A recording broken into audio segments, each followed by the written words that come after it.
What's up, smarty people? It's KeysDAN with RadioWhat.com, DJLittleRock.com, coming to you live in a living color from the Radio What studios. And this is my podcast, What Makes You Smarter? It's an extension of the RadioWhat.com internet radio station that I've been running for quite some time. And if you need DJ services, where do I always send you? DJLittleRock.com. One more time. DJLittleRock.com. Check availability and get a free price quote. Maybe you can have me at your next event. Also, if you'd like to tell your story or hear the stories of others, I encourage you to check out my other podcast. It's called What Makes You Famous. Find it everywhere using the hashtag What Makes You Famous. Now, on with the show.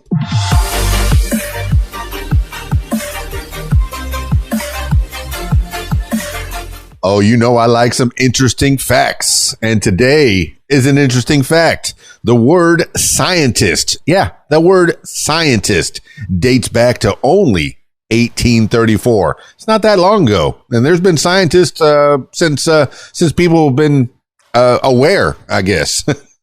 For most of human history, scientists haven't been called scientists. From the ancient Greeks to 18th century Enlightenment thinkers, the term such as natural philosopher or the unfortunately gendered man of science described those devoted to themselves to understanding the laws of the natural world. But by 1834, that pursuit had become so wide and varied that English academic William Whewell, Whewell, feared that science itself would become like a great empire falling to pieces. He decided that field needed a simple word that could unify its disparate branches toward one goal.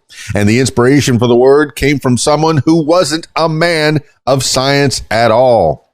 Scottish mathematician and science writer Mary Somerville's book on the connection of the physical sciences is a masterwork of science communication. Published in 1834, it is often considered the very first piece of popular science, a work that successfully described the complex scientific world for a general audience.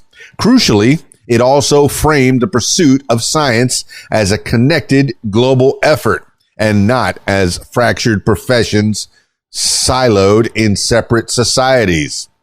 While writing a review of Somerville's book, Whewell used his new word to describe the men and women striving for previously unknown knowledge. Much like an artist can create using a variety of media, so too can a scientist seek to understand the world in a variety of ways. I like that. Science. Here's a few more little tidbits of information to fill your head with knowledge. The number of scientists in the world, according to a 2021 UNESCO report, 8.8 million. A banknote that the Royal Bank of Scotland redesigned to feature Mary Somerville in 2017, a 10-pound note. I like that. Year the journal Nature allowed the word scientists 90 years after its introduction, 1924. Year Galileo Galilei sketched Neptune, possibly without knowing it. The planet was discovered 233 years later. Discovered, I think it was already there, 1613. And here's a little bit more information for you, because I like you. I like you a lot. Some argue that the scientific method was first used by a Muslim natural philosopher in the 11th century CE. During the Islamic Golden Age, mid-7th to mid-13th centuries, often concentrated in Baghdad, Muslim thinkers expanded human knowledge with advancements in astronomy, engineering, music, optics, manufacturing, and some argue by creating the very bedrock of modern science itself, the scientific method. At its most basic, the scientific method is a framework that guides scientists toward facts by using hypotheses tested with controlled experiments.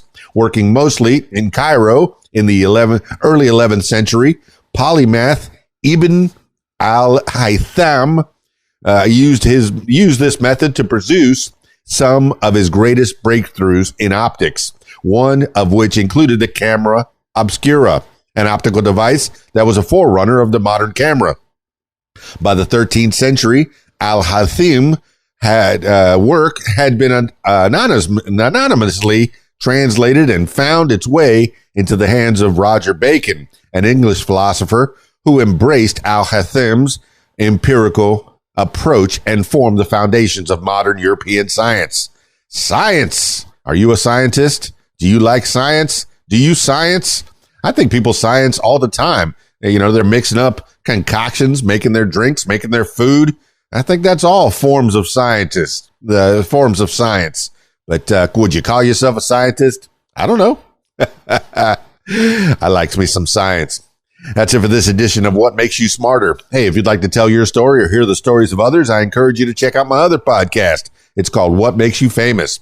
Find it everywhere using the hashtag What Makes You Famous. Also, add me on Spotify. Why don't you? Rate, review, like, subscribe, all that kind of thing. It helps me out a little bit. That's it for this edition of What Makes You Smarter. It's KeysDAN, RadioWhat.com, DJLittleRock.com. Peace. I'm out of here.